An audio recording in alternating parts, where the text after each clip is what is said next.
Once again, it's the end of January and most people in the toy business head back to the toy fair at Nuremberg. There are special guards to keep out the uninvited. We will start at the BIMO stand, and it's noticeably smaller this year. And there's one model certainly worth a look, and that's the big Komatsu PC8000 shovel. It seems to have been under development for years, but it's now getting close, and it's expected that Komatsu will have it available for the Bauma show in April. Look at the people flooding into the toy fair. Oi mate, you're going the wrong way! Next up is Motor Art, and the disappointing news for 2016 is that there will be no new Volvo models. Not even for the Bauma show. So there was only old stuff at the Motor Art stand, and all that's promised for the end of the year is a couple of Kobelco excavators. A new name at this year's toy fair is IMC Models, and the people involved are essentially from what was Tonkin Replicas Europe. The new Shoyola SPMT modules were on display, and this setup carrying a TBM load looked particularly good. Also new at the show were these SPMT split and scissors modules. Looking good and close to release are a couple of Notaboom ballast carriers, and also interesting is a Nicholas Euroflex semi-trailer. Also coming are a couple of Hyundai models in 1:87 scale and plenty of coloured trucks. There will also be a few more releases for Bauma, including one model that's physically very large, and IMC are also busy on some Terex cranes. Another new name at the toy fair was Start Scale Models from Eastern Europe. They were displaying a large range of die-cast models of Russian equipment, and it's all made in China and in 1:43 scale. Most of it is old-time stuff, and it certainly looks interesting and unusual. Some collectors did seem a little bit disappointed at the number of new releases. Yet another new name at the toy fair is Diecast Masters, and they have taken over the cat license from Tonkin Replicas and Norscot. Norscot may be back with other things soon, but the first difference that Diecast Masters are making is with the packaging. And all new models in their Highline series will come in high quality metal tins, and that also includes some information about the real machine.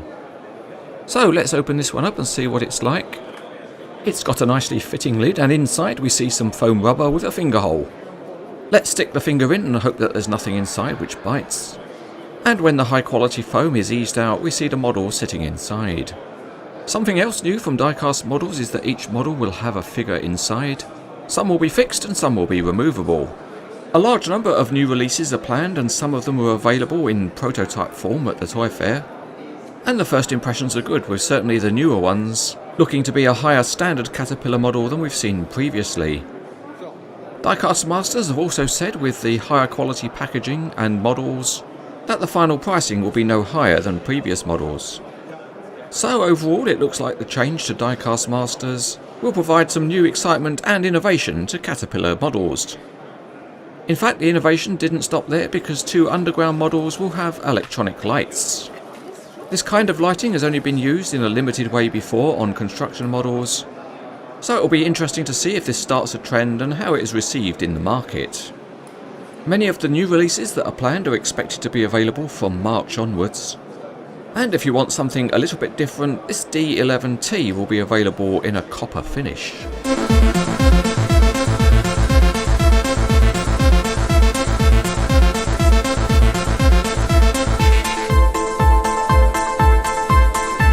One of the usual exhibitors at the show was NZG, but it seems to follow the trend with a stand only half the size of previous years. The number of new releases on show was fairly limited, with plenty of new Unimogs, and that includes these rail-mounted versions. Alternatively, if you want a bit of a lift, there will be Unimogs with loader cranes, and there will also be an agricultural version. Also on display were some revised versions of machines by HBM and Vacor. But for NZG, Bauma in April will be the interesting time, with perhaps 10 or more new models expected. Something else on display at the NZG stand were these accessories by Weiss Brothers, and that included their high quality lifting kits.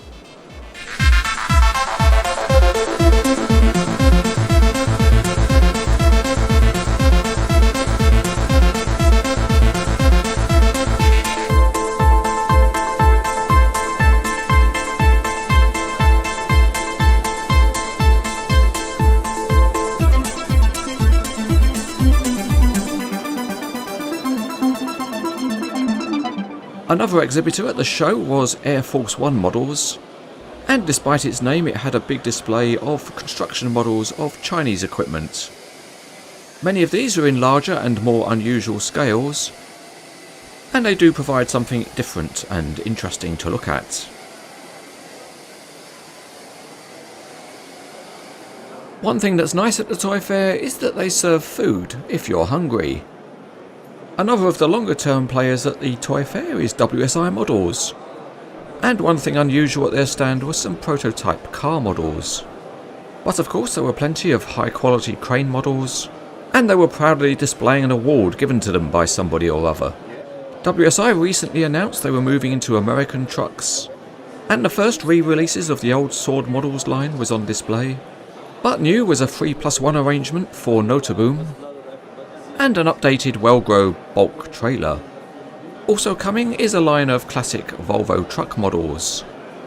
Also on the WSI stand was a display by Drake Collectibles, and this line of models of Australian trucks and trailers is really setting the pace. Just released is the new Drake steerable low loader, and the first impressions are that the presentation is top quality. Not only that, but the model inside doesn't look like it will disappoint, with some high functionality and great detailing. Even existing models like the big C509 are getting enhancements, with revised tooling allowing the coiled lines to be kept tidy, and there are other alternate variations too.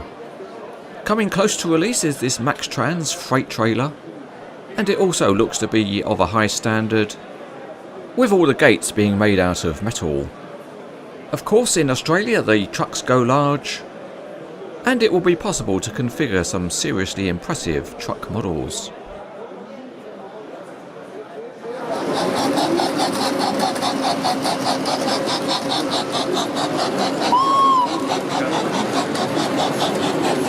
One company not at the toy fair this year was Conrad Models, but their factory is nearby to Nuremberg, so they decided to hold an event there instead of at the show. There was a display case and it was full of the releases so far announced for 2016. But before looking at those, we'll look at something else. Conrad has a museum charting its products from when it started in 1956. And on display are around 1,500 models from the last 60 years or so. This museum is well worth a visit, and it's possible to do so by making prior arrangement with Conrad Models. And in June 2016 they will hold an open day event to celebrate their 60th anniversary. The display cases are packed full of interesting models, and probably some of them you never even knew existed. In addition to construction models, there's fire trucks and lots of different forklifts. Moving on to the 2016 models, there's a large number of trucks, including this very impressive big Powfinger crane model. As with the other model makers, there's not too many new construction models on display. And again, that's because in April there will be a number of new models released for the Bauma exhibition. Among the trucks there are a number of castings using the new Arox cab, and there's also a new towed trailer model. The 2016 show was interesting for a number of reasons. Although Conrad weren't there and others had downsized, new arrivals such as Diecast Masters and IMC models give something to look forward to. And you can expect many more construction models to be seen at the Bauma exhibition in April 2016.